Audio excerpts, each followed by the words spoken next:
Today we're going to be looking at learning target 3B, which is identifying functions from relations. Before we get going with this learning target, it's important that you know that this unit really focuses on the algebraic connections between tables, graphs, equations, and story problems. For this learning target in particular, we're really going to be focusing on tables and graphs and how to tell if a relation is a function. Let's start by looking at the definition of a function. A function is a relation between a set of inputs and a set of permissible outputs, with the property that each input is related to exactly one output. In other words, each x value can map to only one y value in order for a relation to be considered a function. As I mentioned, we're really going to be looking at tables and graphs with this, and the way that you can tell if a relation is a function using a graph, we're going to be looking at the vertical line test. And if we're looking at a table or ordered pairs, we're going to be utilizing the mapping diagram. Let's start by looking at the vertical line test. If you're given a relation on a graph and you want to tell if it is a function, all you have to do is imagine or actually draw in vertical lines. In order for a relation to be a function, any vertical line that you imagine or draw should pass the graph in only one spot. So notice it does not matter where I draw a vertical line. It only crosses this graph in one location.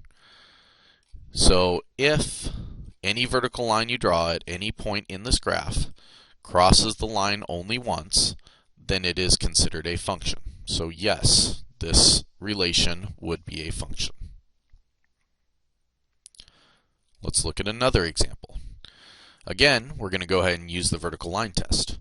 Now, you'll notice if I were to draw a vertical line here, for instance, it would cross the graph in three locations: here, here, and here. Since that vertical line crosses the graph in more than one spot, this is not considered a function. Remember, it has to have that one-to-one relationship from an x value to a y value. And in this case, there is more than one y value related to certain x values. If you are not given a graph and you're given a set of ordered pairs, the way that you can tell if something is a function is by using the mapping diagram. Now, before we get into the mapping diagram, let's first remind you of a couple of vocab words that we looked at last unit. Remember that domain is the set of all x values covered in a graph, and that range is the set of all y values covered in a graph. So as we look at a mapping diagram, the first thing you do with a set of ordered pairs is you're going to put all of your x values in the domain box and all of your y values in the range box. Generally, you see it listed least to greatest. As we look at this, so if we look at this ordered pair 3, -4, you'll notice that my domain of -3 gets mapped to the range of 4. Same thing if I look at this ordered pair 2, 5. My domain of 2 gets mapped to my range of 5. As I look at my domain, I notice that each domain value has only one line going from it. That tells me that each x value is mapped to exactly one y value. So since that is the case, this would be considered a function. Let's look at another example. Again, we have a set of ordered pairs. We've listed all of our x values in the domain box, all of our y values in the range box, and we've created the mapping lines to show what y values come from what x values. In this case, notice that my -2 goes to two different y values, and you can see it here and here. Since that -2 goes to more than one y value, that disqualifies this from being a function. And you'll notice that that occurs at both the -2 x value and the 3 x value. So again, this is not a function. Now, when it comes to creating mapping diagrams, there's another way that you could kind of look at a function, and it's following this table. The first thing that I ask myself is, are there any repeating x values in my set of ordered pairs? If there are no repeating x values, you immediately know that it has to be a function.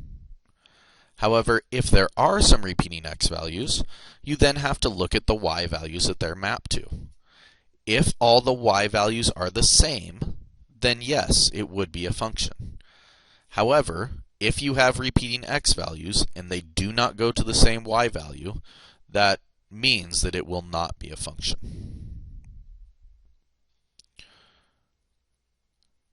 Keeping the mapping diagram, the vertical line test, and this table in mind, here are a couple of practice problems for you to look at. So look at these two graphs and determine if they are functions. Go ahead and pause your video until you have the answer, as the next slide will show you the solutions.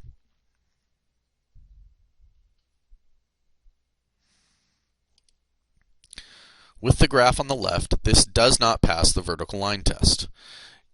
This one's kind of tricky because it's only in one location, right here, that the vertical line test does not work.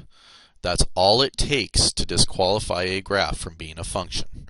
So since that vertical line crosses the graph in many locations, that means that it will not be a function. With the graph on the right, doesn't matter where I draw a vertical line, it would only cross the graph once, so that means that it is a function. Let's do the same practice here with a set of ordered pairs. So go ahead and pause your video until you've determined if these are functions or not.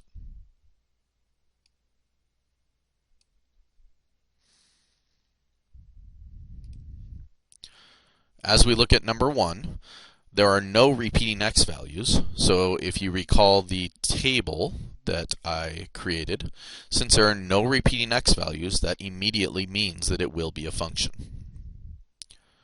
For number 2, we do have a couple of repeating x values, but notice that those repeating x values go to the same y value. So since that's the case, it is still a function. And then for number 3, you'll notice that the x value of 3 goes to two different y values. So that means that it is not a function. If you have any questions, please make sure that you come to class with them, as we will be practicing this over the next day or two.